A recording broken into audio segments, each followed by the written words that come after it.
Assalamualaikum warahmatullahi wabarakatuh. Perkenalkan, nama saya Ray Apriansa, NIM C1D1 22013, mahasiswa Bisnis Digital angkatan 2022 Fakultas Ekonomi dan Bisnis Universitas Jambi. Baik, di sini saya akan mempresentasikan hasil kerja tugas saya.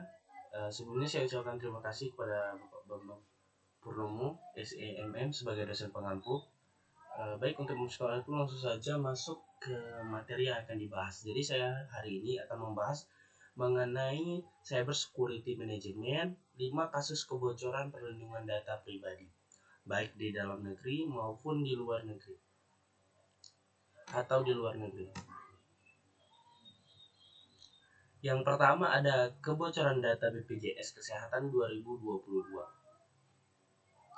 Poin-poin: 279 juta data peserta BPJS Kesehatan bocor dan dijual di forum online. Data yang bocor termasuk NIK, nama, alamat, nomor telepon, dan riwayat kesehatan. Kebocoran ini diduga terjadi karena celah keamanan di sistem BPJS Kesehatan. BPJS Kesehatan telah mengambil langkah-langkah untuk mengatasi kebocoran dan keamanan sistem. Catatan pembicara: kebocoran data BPJS Kesehatan merupakan salah satu kasus kebocoran data terbesar di Indonesia. Kasus ini menimbulkan kekhawatiran besar masyarakat terhadap keamanan data pribadi mereka.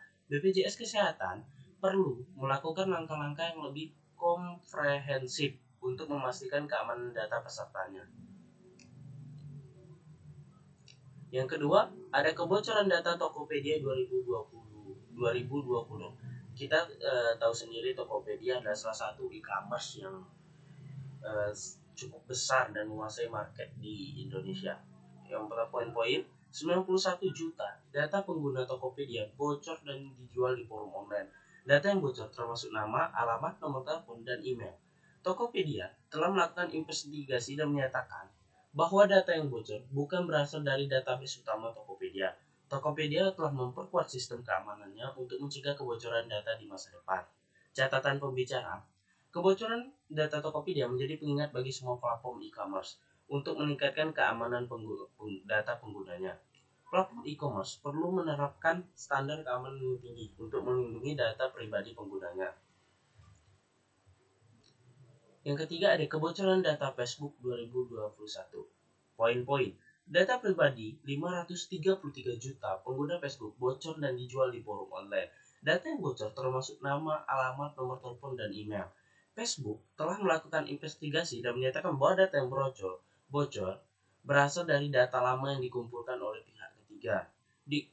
Facebook telah mengambil langkah-langkah untuk mencegah kebocoran data di masa depan. Catatan pembicara: kebocoran data Facebook merupakan salah satu kasus kebocoran data terbesar di dunia. Kasus ini menimbulkan pertanyaan tentang bagaimana Facebook melindungi data pribadi penggunanya.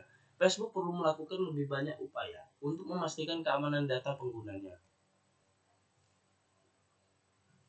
Yang keempat, ada kebocoran data LinkedIn. Poin-poin: data pribadi 750 juta pengguna LinkedIn bocor dan dijual di forum online.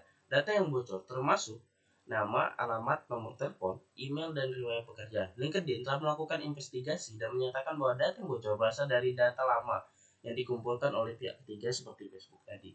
LinkedIn telah mengambil langkah-langkah untuk mencegah kebocoran data di masa depan. Catatan pembicara: kebocoran data LinkedIn merupakan pengingat bagi semua platform profesional untuk meningkatkan keamanan data penggunanya.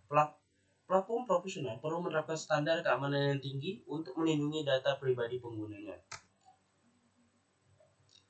Yang terakhir, ada kebocoran data Yahoo 2013.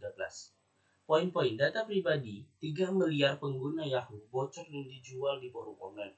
Data yang bocor termasuk nama, alamat, nomor telepon, email, dan kata sandi. Yahoo telah melakukan investigasi dan menyatakan bahwa data yang bocor berasal dari serangan cyber. Yahoo telah mengambil langkah-langkah untuk meningkatkan keamanan dan memberitahu pengguna yang terkena dampak. Catatan pembicara: kebocoran data Yahoo merupakan salah satu kasus kebocoran data terbesar dalam sejarah. Kasus ini menjadi pengingat bagi semua perusahaan untuk meningkatkan keamanan data pengguna. Kesimpulannya, kebocoran data pribadi menjadi masalah yang semakin serius. Kasus-kasus kebocoran data yang telah terjadi menunjukkan bahwa tidak ada satupun perusahaan yang imun terhadap serangan cyber. Oleh karena itu, semua pihak perlu bekerja sama untuk meningkatkan keamanan data pribadi. Mungkin itu saja yang bisa saya sampaikan. Saya akhiri. Wassalamualaikum warahmatullahi wabarakatuh.